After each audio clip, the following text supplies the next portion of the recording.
Hi guys, welcome to our van life series. Today we are in Baja, California, and we thought we'd talk about van life security and how to keep your belongings safe in a van.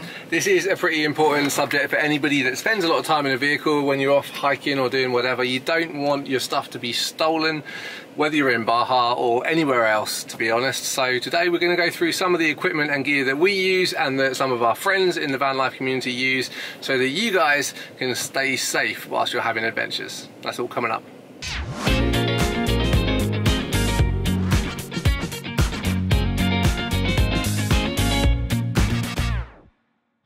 Okay guys, so the first point we want to make is nothing to do with gear, it's to do with common sense basically, like a lot of life in general. It's knowing your surroundings when you arrive in a new place. One of the things about van life is that you're always moving location and sleeping in new places, so you can't just take it for granted that where you are going to sleep is going to be safe. So know the area, speak to the locals if it's a completely unfamiliar place like Baja or wherever it is that you're doing van life. Know the area.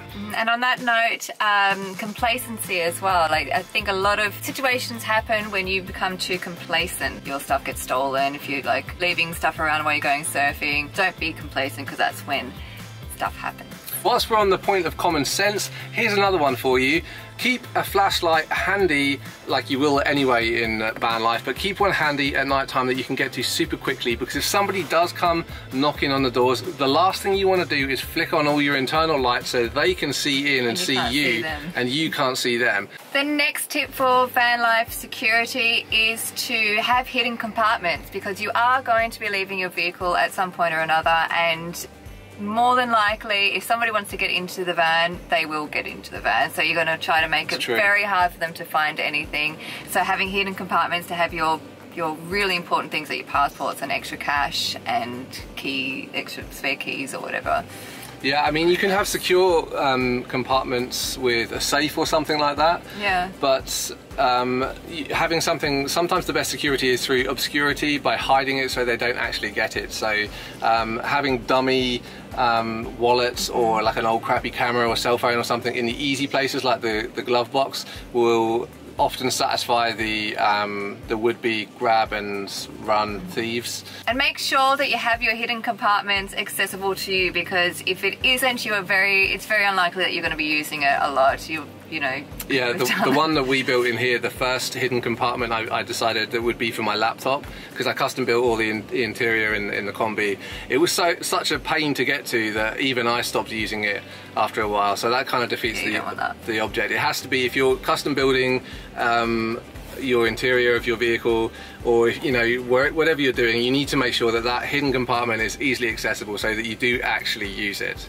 So while we're on the subject of hidden compartments, a compact safe, like Ben said, is very important to have, and having one where it can't be unlocked or taken out with any tools. Yeah, hand tools. Because your average thief is going to have with them, you know, just like a screwdriver and a few basic hand tools. So if you can have your safe bolted down in a way that's going to be a lot more of an effort for them to get out, it will discourage them. Ours is in a place that we don't think that people would even find in the first place, so that always helps as well. Take it off. It's so hot in here. It started off being cold, but it's hot.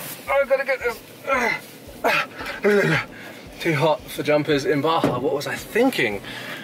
Anyway, another thing that you can do to prevent people getting into the vehicle in the first place is to have additional security locks on the outside. Now, the pros of that is that if somebody can't get into it with just a hook or you know, a screwdriver, like, you can get into vehicles pretty easily with a hammer and a screwdriver, to be honest. So having an additional security on the outside is a good thing, but the downside is that it kind of shows that you've got like some stuff in there that you don't want to be stolen. But then let's face it, most rigs that people live in look like they live in it, so yeah. But having the lock inside the vehicle is that extra bit of reinforcement. Leah's brought up a good point actually. What a lot of people do that are traveling, particularly through dodgy places, anyone doing the Pan American, usually put additional locks on the inside of their doors, so you can lock all of the doors apart from one. Obviously you have to leave through one door, and then on that door you have the additional security on the outside of the door so that people can't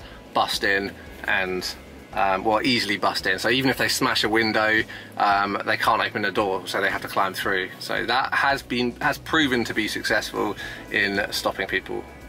Next on the list is having lockable straps.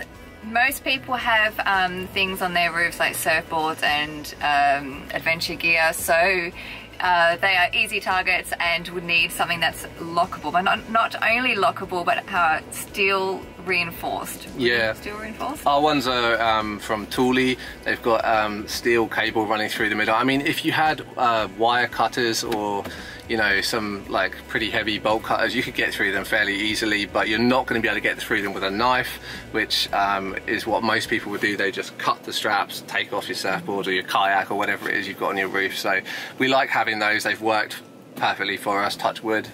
We actually have an article with all of the equipment that we recommend for van life security, the stuff that we use and the stuff that our friends use in the van life community. So if you want to see that article, it's up there, check that out.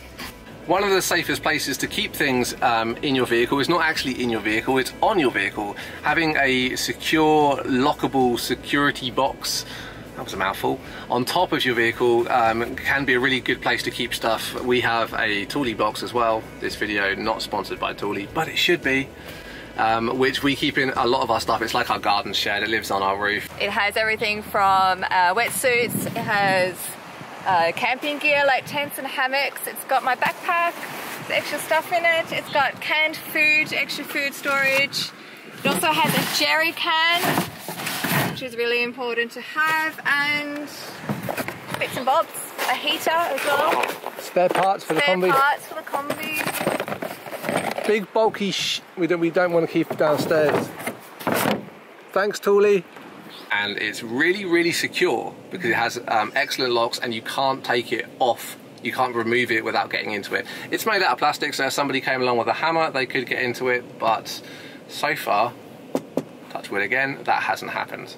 While we're on the subject of roof storage, also if you have things like solar panels, everything's kind of clamped down onto your roof rack. So being able to secure your roof rack is really important because if they are strong enough or they've been planning taking things off your roof, they could lift up the whole roof rack and take everything on your roof. So, or even individual items as well. So having lockable roof clamps is a good idea just to have that extra security for your things on your roof. And if it's for individual items like a solar panel or a shower or something like that, having those security nuts and bolts or screws so that you can't undo them with regular hand tools gives you that peace of mind and stops somebody being able to quickly remove something, because all of that stuff has value and is frequently stolen from the overlanding community.